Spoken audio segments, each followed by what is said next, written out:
Shanti, Shanti, Shanti.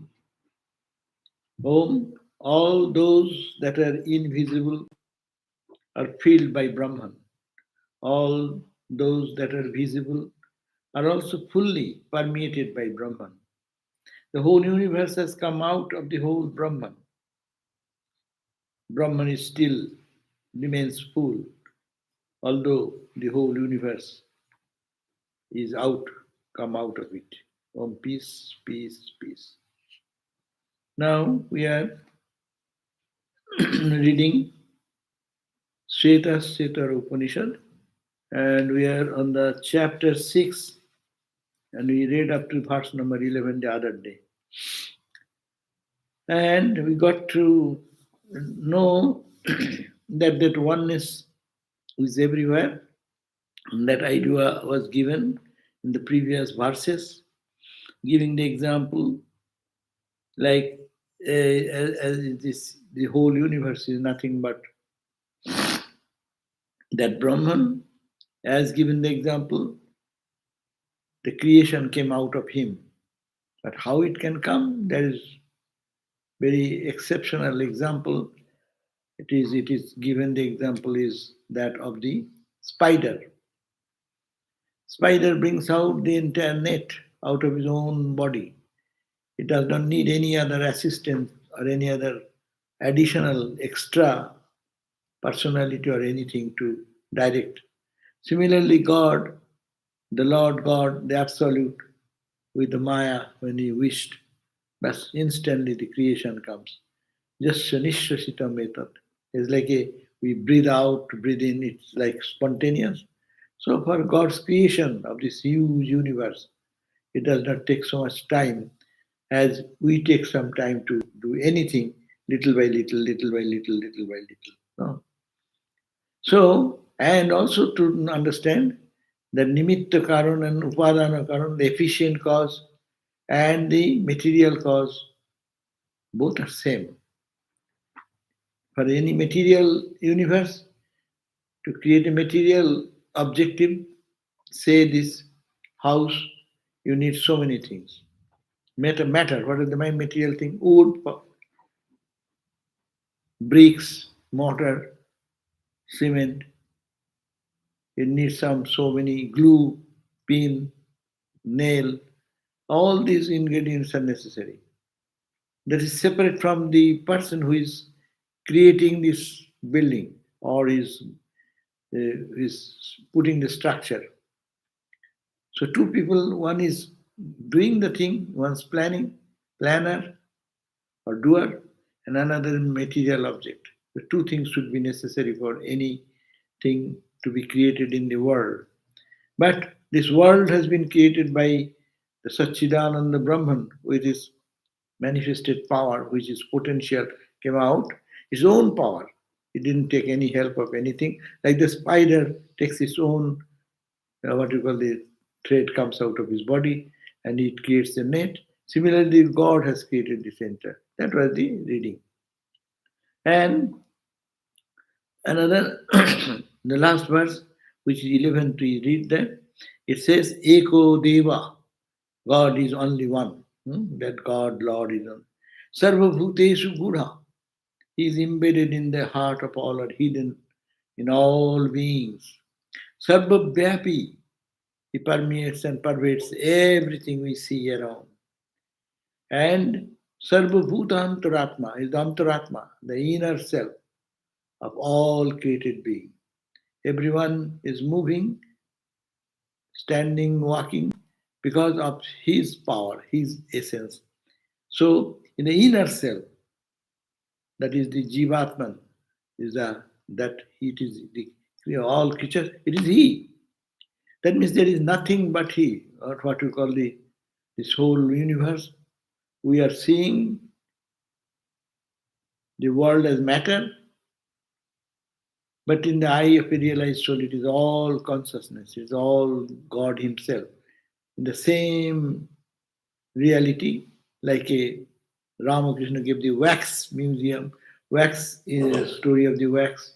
You can wax garden, wax tree, wax person sitting under a wax tree, but it looks like a person, man is man. A one bench is there, it is made of bench, it is not bench, it is made of wax, looks like a bench. So that is the new vision comes to the person of realization that is sarvabhyapi, sarvabhutantaratma. It permeates everywhere, like the thread permeates the cloth. You can hold the cloth, you can hold the thread. But we don't say thread, we say it is cloth. We call it shirt, we call it pant, but it's all thread. But we recognize the world as in name and form. So this is very unique idea that whatever we see in different name and form, but it is the constituent element is the one that is called Brahman. No other agency is necessary, no other additional thing is necessary to build up the world. It is his creation, his wish. He can withdraw and he can take. Also, that is the example of the spider. Spider, when he's creating his web net, if he feels frightened, he immediately sucks the entire thing and withdraws the same within himself. So it is God like that. When he wishes, he can withdraw. So it is involution and evolution, involution. That is the difference between the theory. The universe is created once upon a time, or it's like evolution, involution. So Vedanta supports the idea the creation is involution and evolution, constant going on. But it takes time, millions and billions of trillions of years it takes. But for us, for God, it's spontaneous. But for us, there is an internal evolution in this process. So anyway, so that Lord God we are meditating upon, to think that Ekaha, He is only one, that is the God Lord, Sarva Bhutesu Gudha, in all beings He is embedded or hidden, Sarva Vyapi, pervading everything, and also Sarva Bhutantaratma, is the Atma, the conscious entity, or Sarvabhuta, in the heart of all creatures. Karmadhaksha, he is the presiding person to control all action. All actions are controlled by him.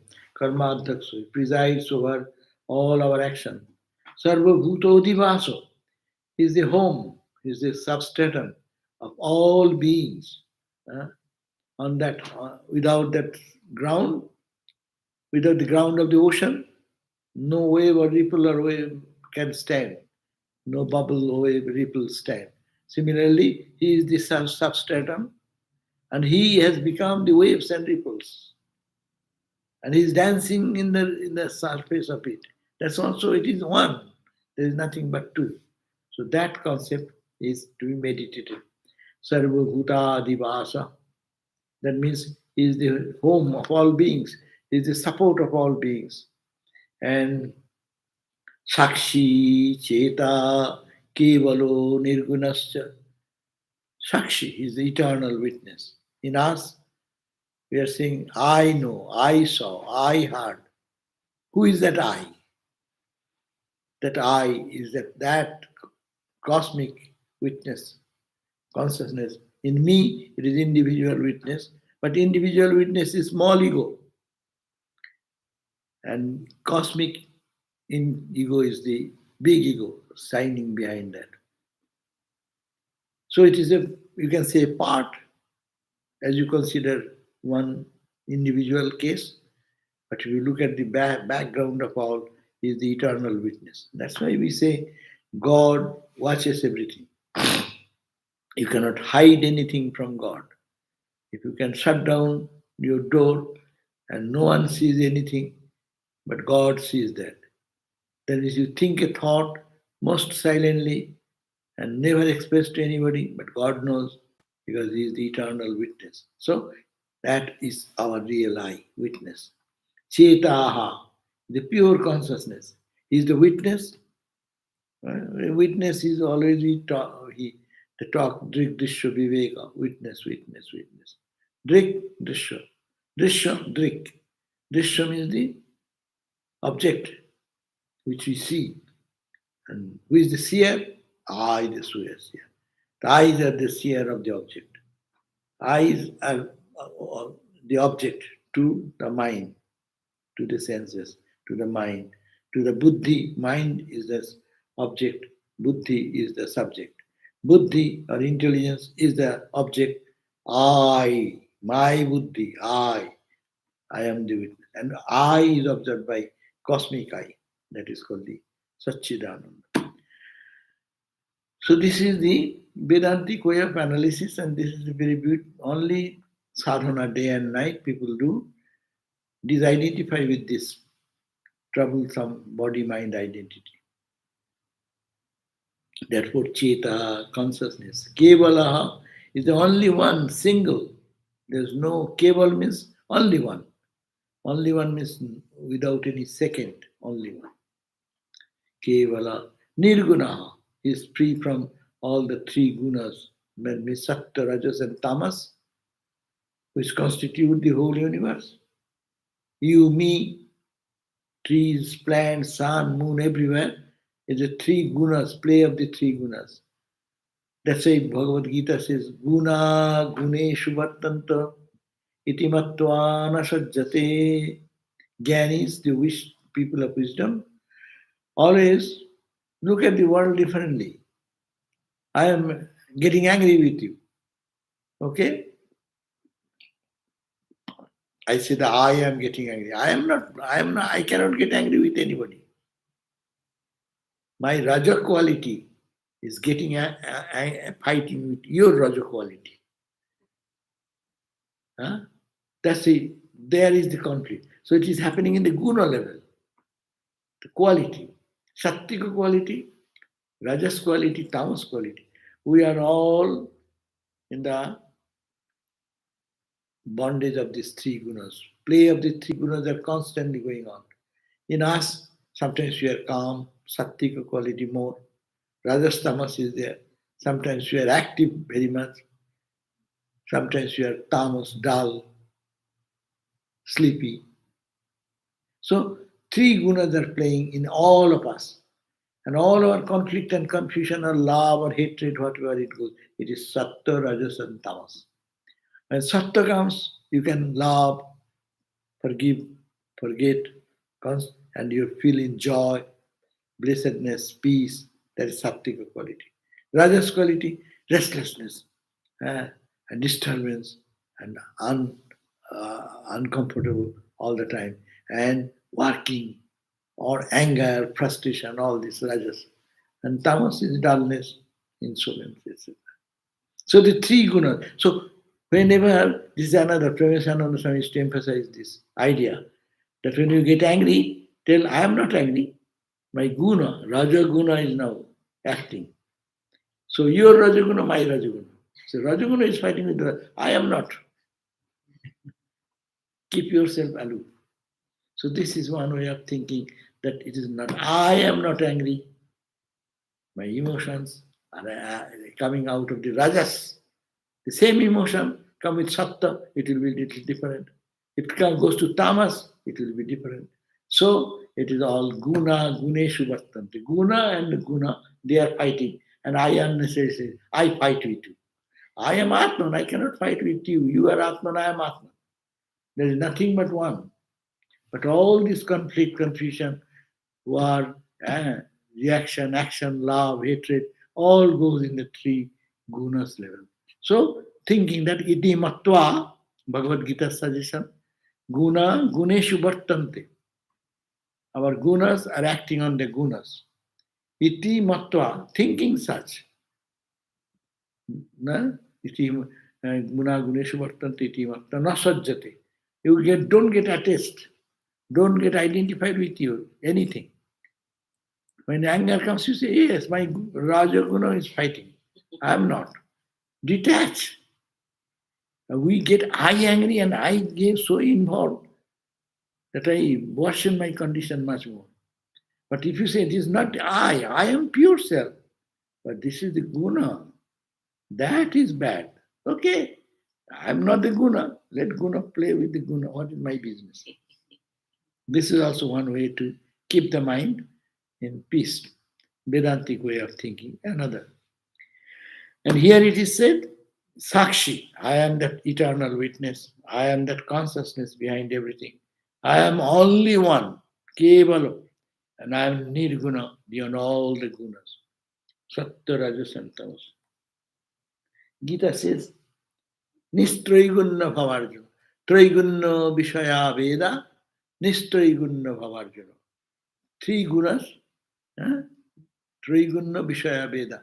All this knowledge, and Vedic knowledge means not the supreme knowledge, based knowledge of the science, knowledge of art, literature, and our material science.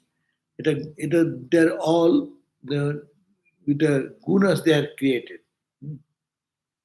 But Nistri Guna Bhavarjuna. So you become beyond, and then you get freedom. Our freedom comes.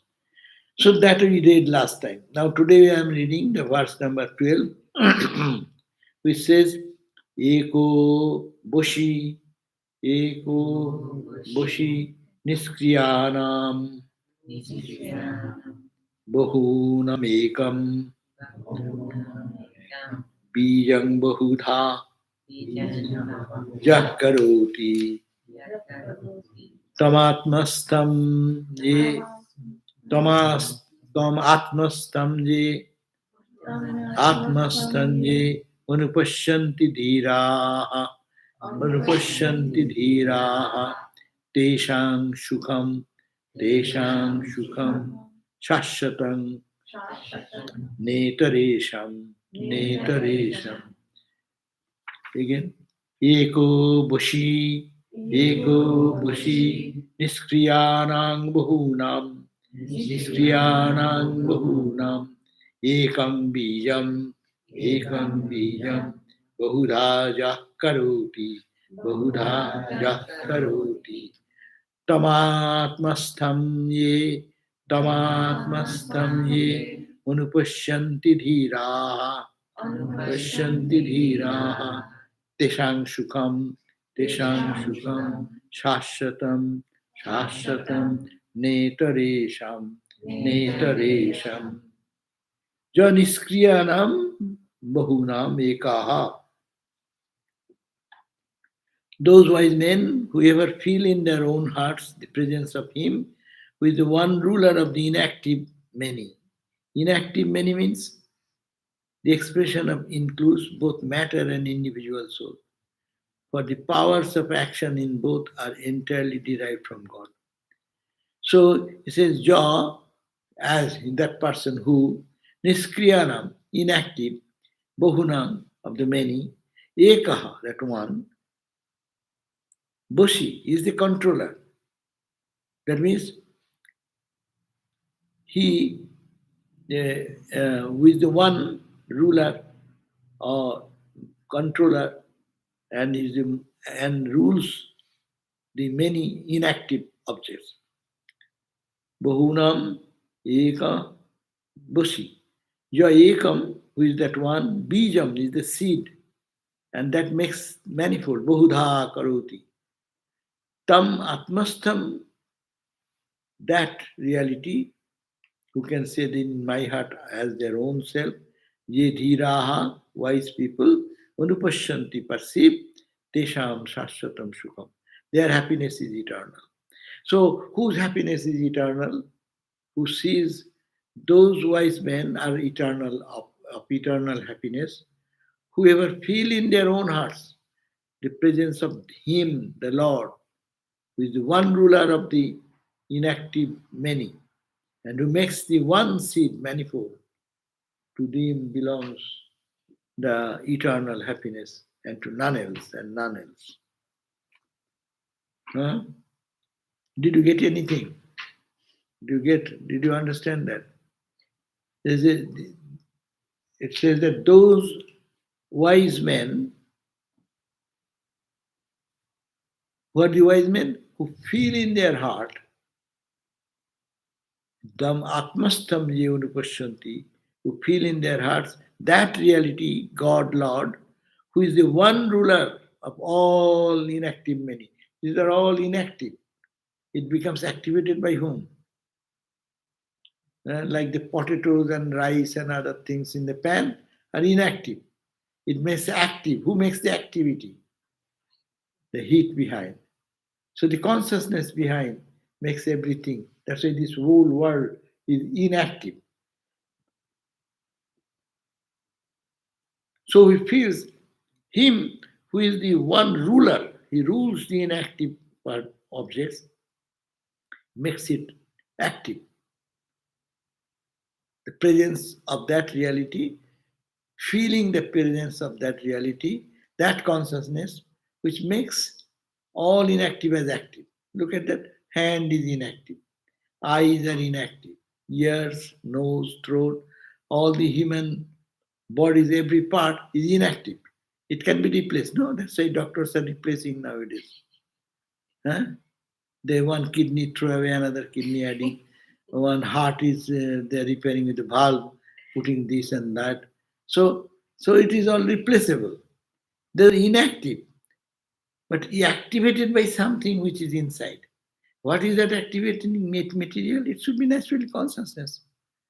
That means the one who can see that consciousness in the heart of one, that person is happy because he is full of bliss, because he knows these are all inactive. This whole world is jada. It is all matter. It has no power of its own.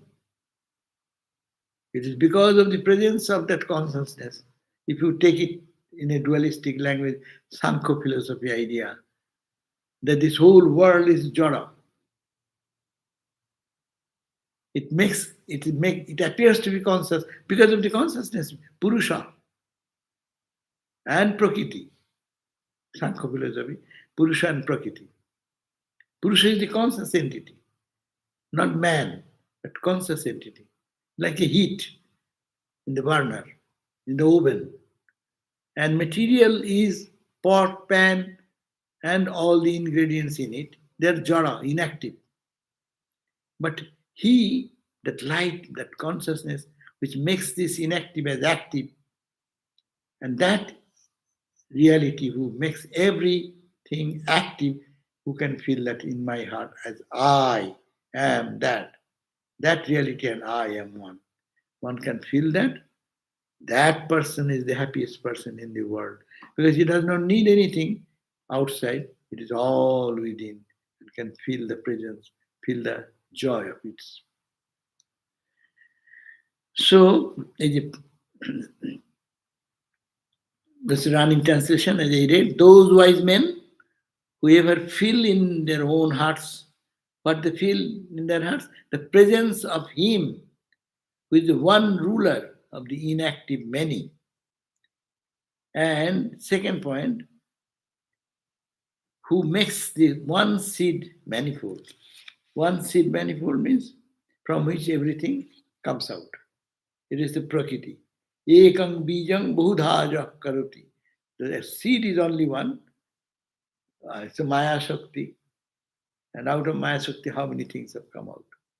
So it is the power, that power, which makes the ekam bijam, one beast, to come into the seedling and become to a plant. That power behind is the same one reality, which is God. So that God who keeps in the heart and feels the presence, that is the power which makes the one seed manifest like the infinite world of creation, and also the ruler and controller of everything. That person is the happiest person. That person is free, enjoys the freedom. So let me see what others texts are talking about the same. A little explanation. Eko Busi, 12th verse. Swami Lokeswarananda Maharaj says, He is the one without a second. He controls everything and can make one seed grow into many. Given the example, for instance, the five elements have grown into the vast universe. Huh? Pancha Bhuta, we are talking about in the other class. What are the Panchabhuta? Air, water, fire, space, and earth. And these are the five elements. So the whole universe is nothing but these five elements, according to those philosophy. So that means that one thing has manifested into the five and the whole universe. Wise people see this Lord in themselves. Such people are eternally happy, but not others. In one place, Shankara describes the scripture as being affectionate.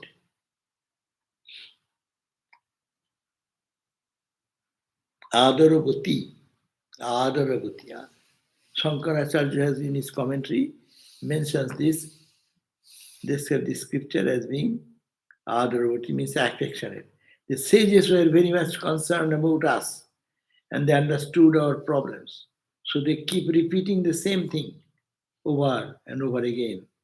Here the Upanishad again and again says that Brahman is ekaha, one, not many. You know, we often think we are monists, when in fact we are all monotheistic. We think that we are monist, but actually we are monotheists. We may believe in the ultimate reality, but at the same time we think we are separate. No? We all theoretically know there is one reality. But in our real thinking, we think that we are separate. I'm separate from you. At the same time, I'm saying God is only one, Satchidananda is only one. It is theoretical knowledge. But when I talking, I see you separate from me. I am here, you are there. So that is the weakness of the human mind. That we are one thing and God is another thing. A monist believes that there is one ultimate reality, but he also believes that we are that reality. Real monist will think that there is only reality Satchidananda and I am that, and we are all that. Now, suppose you accept in principle that Brahman is infinite, all pervading, and so on, but in practice you feel you are separate from Brahman. That is normally we do that. We are all the time talking Brahman is one, Brahman is absolute, Brahman is big, beginningless, endless, timeless. But actually we are saying so, but we are seeing duality, separateness, diversity. So that will not do. That is ignorance. Real knowledge is when you realize your unity with Brahman. So when is the real knowledge? You all know. Aham Brahmasmi. When that experience comes, that is the real knowledge. Otherwise, it is a theoretical knowledge. As devotees, we usually feel that we are separate from God. We relate ourselves to God. I am a servant of God, or I am a child of God. Vedanta goes a step further. It says God is not outside, He is inside. He is your own being. But even as a devotee, you can feel that you are one with God. If you love God deeply, intensely, your love soon makes you forget your separate identity. You feel that you have merged completely with the beloved. You and God have become one. So, yes, in deep contemplation, it happens that you forget your own personality. You feel that you are one with that. That's why, our gurus teach us when you meditate on your Ishta Devata, like, do like that. You are facing the same direction. So that your thinking is here. A moment will come, total absorption, when you will forget. You will forget your identity. Only the Lord will remain. This, there is that idea in a song which is called, so you can feel that there is a song, it's called Ebar Kali Tomai Khavo. Oh, Mother Kali, I will eat you. Eat you means khabo khabo boli guma udarastha na koribo. I'll not actually digest you, but I will become you. Chokhe kali, the eyes, I'll see, not my eyes, your eyes. Mukhe kali, sarva ange kali makhibo. So that means this is the absorption. When that's why it's called meditation. That do trying this way is suggested, but difficult sometimes. But that is not the point. But that is the way. Purpose is that one time you'll feel that you are totally gone. It's all your chosen ideal. Your Lord God is sitting everywhere. So this is the he is mentioning that you feel that you have merged completely with your beloved. You and God have become one. There must be this sense of unity. Unless that comes, there is no liberation. The unfortunate thing is that we like to think we are separate, that we are weak and helpless. But the Upanishad reminds us again and again, do not think you are weak, do not think you are helpless, that you cannot save yourself. Have faith in yourself. The message of the Upanishad is that you are one with Brahman. The individual self are said to be niskriyanam, actionless. As I said, this body is all jara. It cannot function. Dead body, this living body. There is little distinction. Brahman is everywhere though, no? In the dead body, Brahman is interspersed. But it's not active. Activity, there is something added. So that's why it said it's actionless action. So all individual cells are said to be niskriyam. We are all jara. It has no reality, no power of its own. It's actionless. Then how can you say as individual selves we are actionless? Because all this activity we see is a superimposition. It is at the empirical level, not at the absolute level. Our real nature is niskriya because we are Brahman and Brahman is always the witness, Sakshi. He activates and makes all actions possible, but he himself does not act. Huh? He does not act, he is there. His presence does that and activates everything. He not getting involved even. Presence does. Sun is not involved into our day-to-day good, bad things, but sun presence involves us into all action. Our activity goes on because of the sun starts moving in its own orbit. We see a huge banyan tree with many leaves and many branches. There is so much diversity in this tree, yet it has come from one single seed. That's one small seed is the cause of this big banyan tree. But how many branches, how many leaves, how many colors, how many textures are there? So from one, everything comes. So that is the end. This seed has become many. Bahuda, that is many in terms of names and forms. In essence, it is only one, but it has become many as far as names and forms are concerned. Each word in the Upanishad is very significant. You cannot look at these words superficially. For instance, the word dhiraha. Dhiraha refers to wise people, people who can discriminate, who have self control, who have practiced certain disciplines, who have pure heart. Anupasyanti means such people see. See means they realize, they experience. Atmastam meaning the self within themselves. Such people are eternally happy. We all experience joy sometimes, but our joy does not last long. If we get something good to eat, we enjoy it and we are happy, but only for a short time. What we are seeking is joy that is eternal and abiding. It is called Shashvatam. So the Upanishad says that only those who are dhiraha, means wise, who realize their identity with Brahman, they are the eternally happy people. Iteration? No, no other person who, when a person has had the experience of Brahman, you know that he is different. If you go near fire, you feel heat. You know at once that you are near fire. It is like that when you meet a liberated soul, you feel the impact of his personality and you feel that he is different.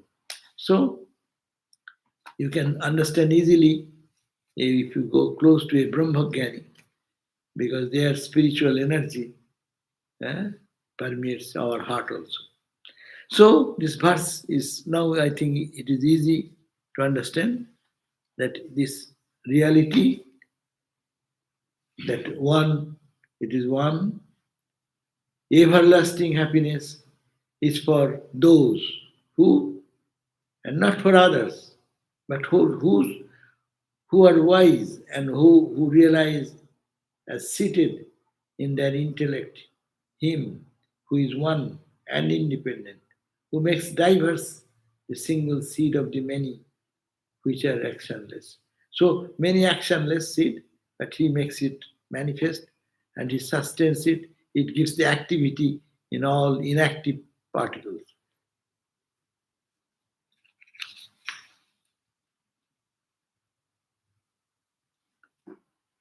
And for all actions inhere in the body and organs and not in the self.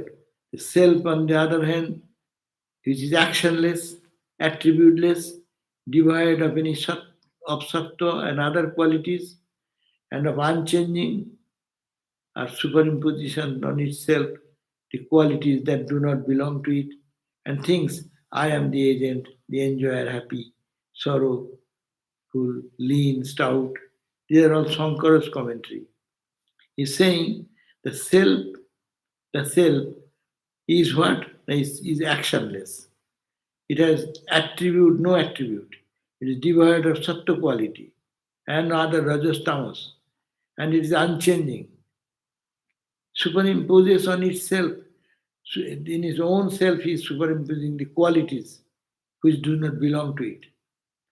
So, and feels that I am the agent, I am the enjoyer, as we are doing. Here is that eternal consciousness.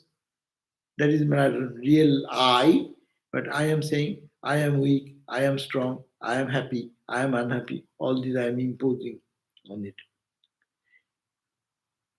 While actions are being done in every way by the three gunas of nature, one who is deluded by egoism thinks, I am the doer, as we are all. Every day we think that I am doing, I am doing, I am doing. I cannot do anything. The real I is behind. It's he is doing. That's why again and again we sing that song that I am the machine, you are the machinist. I am the house, you are the owner of the house. This is the body, but you are the real who runs this body.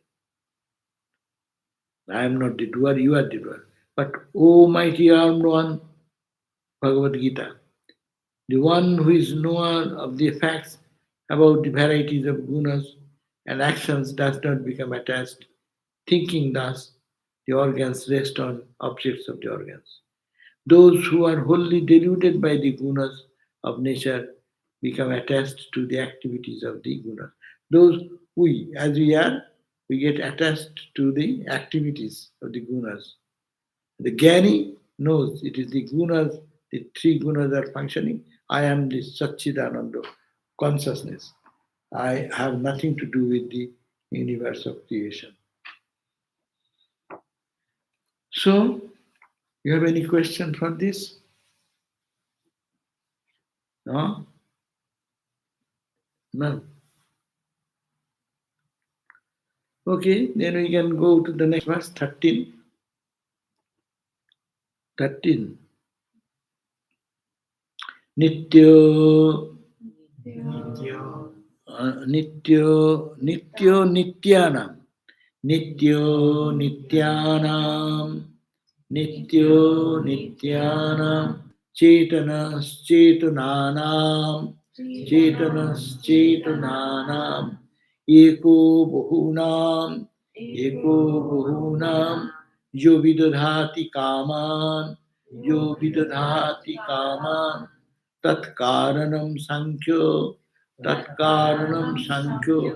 yogadhigamyam yogadhigamyam gyatva devam gyatva devam muchyate muchyate sarvapasaihi sarvapasaihi. Again, nityo nityanam nityo nityanam chetanas chetananam chetanas chetananam eko bahunam eko bahunam jo vidadhati kaman jo vidadhati kaman tatkaranam tatkaranam shankho yogadhigamyam yogadhigamyam gyatva devam gyatva devam muchyate sarvapasaihi muchyate sarvapasaihi. So, what does it mean? Nitya nityanam. Nitya, who is eternal. Nitya means nityanam, among the eternals. Who is the Nitya? What are the eternals? Eternal means manifestation of matter, like that of the earth, ether, elements, taken from the to be eternal by common men and some philosophers. But in reality, God is the only eternal. So, is we say relative eternal. It's a sun. We will die. How many lifetime we will die and born? Sun remains the sun. So, in comparison to my nature, I will say sun is eternal. So, people sometimes think that this Himalaya is eternal Himalayas. The Pacific is eternal Pacific. No, we use these terms. In that relationship, it is saying God, our object of meditation, that Brahman, is the eternal of these eternals. This eternal, which I think it is eternal, Himalayan range is eternal, sun is eternal, Pacific Ocean is eternal. No, how many years have passed, how many ages have passed. The Pacific remains Pacific. It does not matter whether we die, we are born, uh, our houses are burnt, our houses is built. It matters little for it. But that's why we die. It is a relative term, eternal of the eternal. If ant lives for how many days? His lifespan, who can say?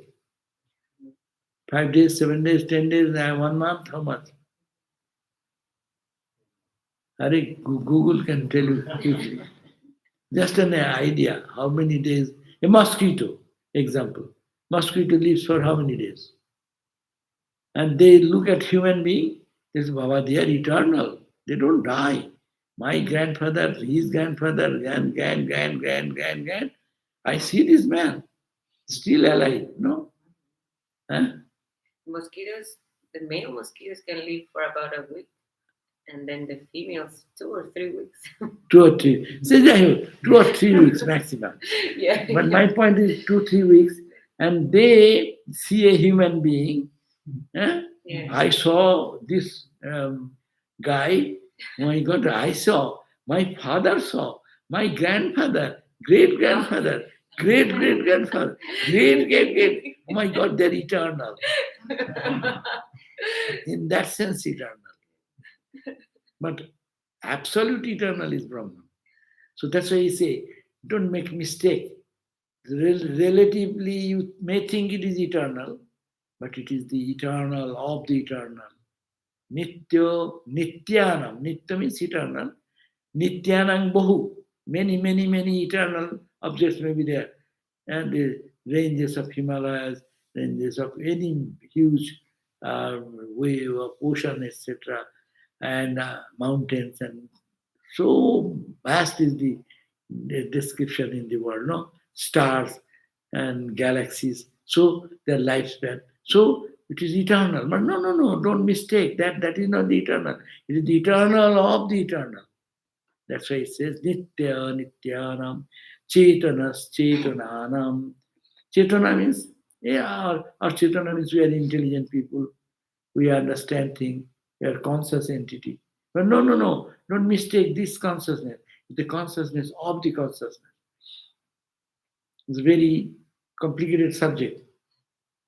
No language can give us clarity. Any language you use, that's a limitation. It is Chetana behind the Chetana, consciousness behind that consciousness. It is the eternal or being vast, vaster than the vast. Just to give some idea, you cannot question that. What is the cause of that? You cannot say that question. That's why it's called time. It's called our time. It's the great time. Mahadeva. Lord Shiva is called the Mahakala. Great time. Great time is, you cannot question what is behind the great time. It is the eternal time. That's all.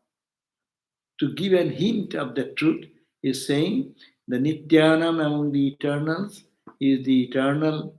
Chetunanam among the intelligence or living entities is the real intelligence. Eka Sun, being only one, Bahunam Kaman Vidadhati. eh? He grants, he grants, Bahunam means many desires. Being one, he is supplying the desire of all. So we are billions of people. Who is supplying our desires? Sometimes he is not fulfilled, but so many things are fulfilled. So he is supplying all the uh, satisfaction to bring, is fulfilling us with this. So he is the fulfiller of all, granter of all desires. Sankha Yoga Adigamma. How can we realize him? By Sankho and Yoga, comprehended by the philosophy of religious discipline, Sankho and Yoga. Sankho Yoga or Raja Yoga, by meditation, by self-control, by truthfulness, honesty, all these 10 qualities in the Jama Niyama, all these principles. Shankha Yogadikam, following that and then making the mind stable, then doing pranayama, then sitting for meditation and withdrawing the mind. That is another path to reach that Shankha Yogadikam. It can be comprehended by philosophy and religious. That karanam, that cause, that is the eternal cause. Gyatva, knowing that eternal cause, who is the God, Lord, realizing sarvapasai muchyate, one gets released from all types of entanglements, all types of bondage. So the running translation goes like this: He is the eternal among the eternals.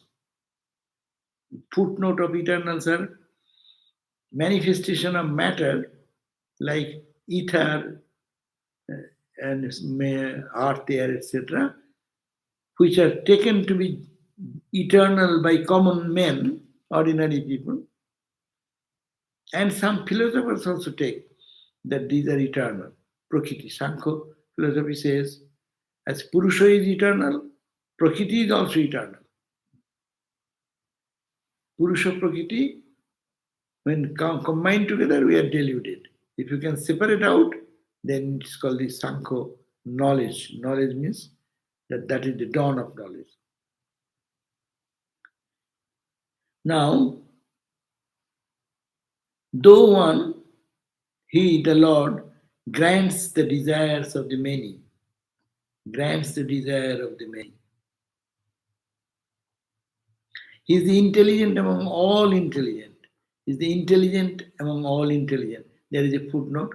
All that are intellect. This expression means either the many knowers or individual souls or the various organs of knowledge, internal and external, like the senses and the mind, which appear to be intelligent to the ordinary man.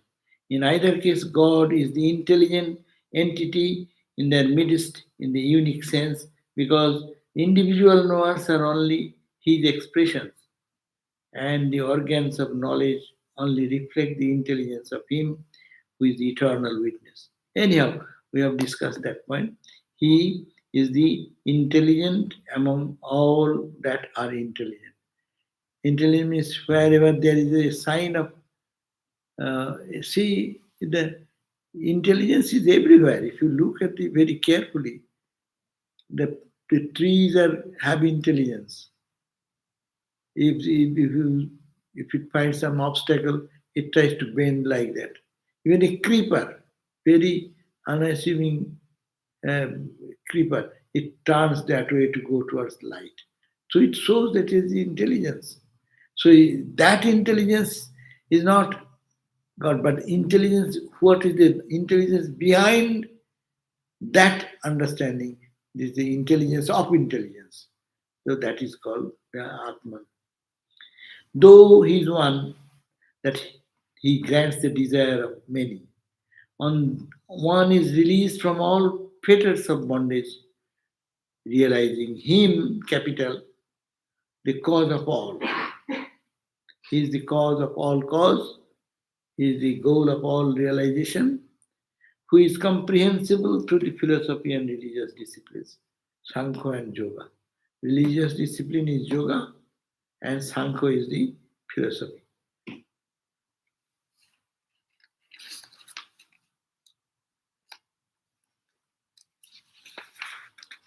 These are not to be much discussed, these are to be focused and contemplated more.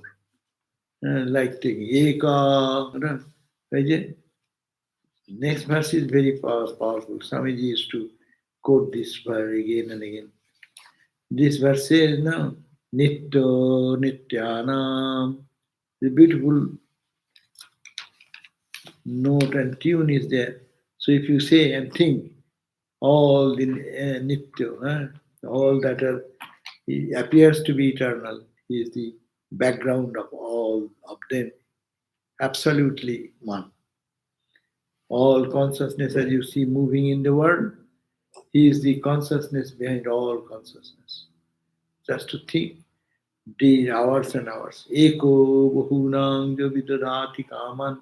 He who supplies all the fulfillment of their desires. Many billions, no? Example is that the same two people are asking God just opposite things. Let it happen to me, and another saying, let it happen to me. So God will favor which direction? But both desire is prompted by the consciousness behind. So consciousness remain unattached. But to the level of the mind, one thought is coming up, another to the another level, another thought is coming. Contradictory thoughts are coming out. But here is the manifestation of that consciousness behind. One is saying, let him be, oh Lord, kill him. He is a worst guy. He's creating trouble for us. And another saying, oh Lord, save him. So what Lord will do? He is unattached. He is in both places. But it is through the media of mind and intellect, this voice is coming this way, this voice is coming out there.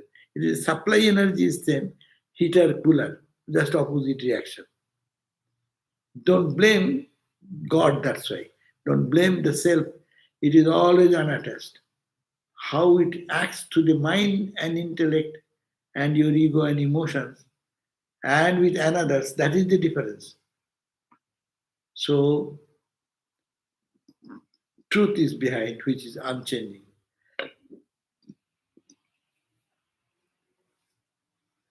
So we have read this. Let me see. There is a question. Shall I not read this out? Let me see quickly.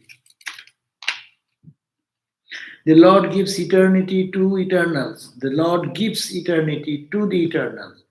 Eternals also means Brahma, Vishnu, Lord God. They are called also eternal because So long the creation goes, they are ruling the country, no? Billions and trillions and zillions of the ages together. So Brahma is creator and he is sitting there. But he is not the boss. Behind is the Brahman, Vishnu, nurturing the whole universe. But oh, he is only expression of that eternal truth. This behind is the Brahman. So like that. The Lord gives eternity to the eternals, consciousness to those who are conscious. He is alone, yet he is able to fulfill the wishes of all. You realize him only through knowledge, and when you have this realization, you become free from ignorance. We all struggle in this phenomenal world because we have desires. We want money or success or health or beauty. Who helps us realize our desires? It is Brahman. Vidhati means he bestows, he dispenses, he enables us to realize our ambitions. The word Sankho here means knowledge. It is through knowledge that you know Brahman. When you go through certain disciplines, you experience him. He reveals himself to you. Yoga here means to unite. Knowledge is called yoga because it unites with the individual self and the cosmic self. If you can concentrate your mind and bring it under control, you at once see new depths of consciousness within yourself, which perhaps you had never suspected were there. Now you see only a small part of yourself. It is like seeing an iceberg. When you see an iceberg, you are only actually seeing only the tip of it. Most of it is hidden under the water. Similarly, now you see only a small portion of your consciousness. Most of it is hidden within, and you do not even know how great, how sublime it is. So, the consciousness, as we are seeing in our life, we see that we get surprised sometimes. Oh my God, his intelligence is so great, no? How he brings all these things together, unique expression, but it is nothing, it is only iceberg. Below is infinite knowledge. So you do not know even how great is sublime is within. You experience it through knowledge. By knowing Brahman, a person becomes free from all bondage. The word Deva here means luminous, and the knowledge also is often referred to it light. We often say the prayer Tamasuma Jyotirgamaya, lead us from the darkness to light. That is to say, lead us from ignorance to knowledge. Brahman is called Deva, the Jyoti, because it is self-luminous. Pasa or bondage comes when I think I am separate from Brahman, when I think I am individual separate from others. This ignorance is the root cause of all our sufferings. If there is a screen in front of you, you cannot see what is behind it. But if the screen is removed, you can see everything on the other side. Ignorance is the screen that prevents us from knowing our true self. The Upanishad is trying to remove this ignorance by saying again and again that you are Brahman. When you know this, you become free, you are liberated. You then live in Jivan Mukta, a person who is liberated but still living. When you attain this supreme knowledge, you do not die. Your body remains as long as your prarabdha karma is there. Prarabdha karma means the result of past actions that have not yet been borne fruit. It is the momentum that keeps the body alive, like a wheel when keeps turning, though it is not longer pushed. As long as your prarabdha karma is not exhausted, you continue to live, but you are no longer attached to your body. You are free, just as water cannot remain on the feathers of a swan. So also when you are Jivan Mukta, you are absolutely untouched by the experiences of the world. You are in the world, but you are the Sakshi, the witness. Now you cannot enjoy life. You cannot enjoy life because you are too involved in it. But if you can become a spectator, a Jivan Mukta, life becomes fun. He's saying now we cannot enjoy the life because we are not spectator, we are involved. I get involved. But if you can be a spectator everywhere, then you can enjoy the fun. Who enjoys and the artwork, not the buyer, not the seller. Because buyer thinks how less I can purchase it, and seller thinks how much price we can put to have sell it in a better price and get rich. But who can enjoy? Onlooker, third party. He is not involved in buying or selling. He only sees the beauty of it. So if we can look at the world an observer's eye, then it's all joy, all peace. We get involved, there is the problem. You are in Dodger Stadium, there is play going on. Huh? Two parties are there with the flag, with this, that, cracker, this, that. Someone does right or wrong, but his party wins and jumping with me and the other party is morals. And when another party does one thing, and they are excited to the highest, and they are morals. But third party is there who enjoys, who did the best kick here, and he did the best kick here. He enjoys here, clapping hand, he enjoys there, clapping hand. So that is the point, that who enjoys, who is the witness, conquer. So okay, so we shall end here. Though another book was there, I will not read because it is time is up. But to understand is that this is that talking about the same one consciousness in so many ways so that it enters into our understanding and we can really dive deep into it. Next day will be beautiful verse Natatro Shurjo Bhati, that the sun does not shine.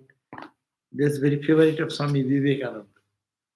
When he used to say this, pointing towards the sky, Natatro Surjo, that the sun does not shine. And Baba, those who used to see that, his face is flushed with joy, and everyone will be stunned to see his, and it's a different atmosphere will be created there. So one question has come: start of one's life by burdening him with such negative traits. How can one rescue oneself from such a position and make his life meaningful instead of letting it go to ruin? Yes, this is the I cannot say how, in what condition is that devotee is there and how to rescue. Only think positive thinking. If one our intensity of every problem will be dissolved, if we know that this is all unreal, it's for few days. Unreal means 1 year, 2 year, 3 year. All these violent days or happy days comes and goes. So why to pay so much attention? It has come, it will go away. I was not born with this. This, as he said, such a negative traits, burdening him with such negative traits.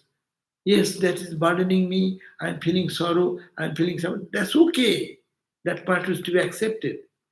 But you have to be strong enough to say, this is a passing phase. Cloud came and cloud will go away. I will remain the same. I am unaffected. I am forgetting that I am unaffected, eternal consciousness. I am thinking I'm involved into the affairs. Just I gave the example, affairs in the involvement of the games of life. Uh, Life is a game. As a witness consciousness, how we can see. That's easy to say, not easy to follow. But that is the only way. Why we are getting so much involved in it? How many things came in your life? Look back from childhood till today. Many serious moments came. Many serious troublesome situation came. Many joyful situation came. Nothing is there excepting a passing remark and mark. Some light scratches somewhere of that experience, but that is gone. And I'm facing today's situation. That will go. Tomorrow's situation, it will go. It is going. You need not have to say anybody. You are not to hold anything. You are not to fire it to get out. It will go automatically. But why are we giving so much value to that changing universe, changing incident? Let us move forward. Let us be positive. Let us see, I am that unchanging reality. Best medicine is to feel that unchanging. In devotional, oh Lord, you are the doer. I am not. This is your world. So you take care. And to detach. Same question. Detachment. It's my world. I have to take care. I will solve the problem. Bhakta says, it is your world, it is not mine, you take care. And Vedanta says, I'm the witness, I don't care for all these sins coming and going. It came, okay, I saw it, it's gone, it's okay. So, very detached. Detachment is the cause of all joy, and attachment is the cause of all suffering. But we are attached, we are human, we have our long time connection with our old samskaras, and that is a sticky thing is in there. It gets stuck, velcro, and but it turns you, it get out. But again, it gets to stuck to something else. Better to stuck to God. That's the point. Thank you. So tomorrow will be our gospel class at 7:30.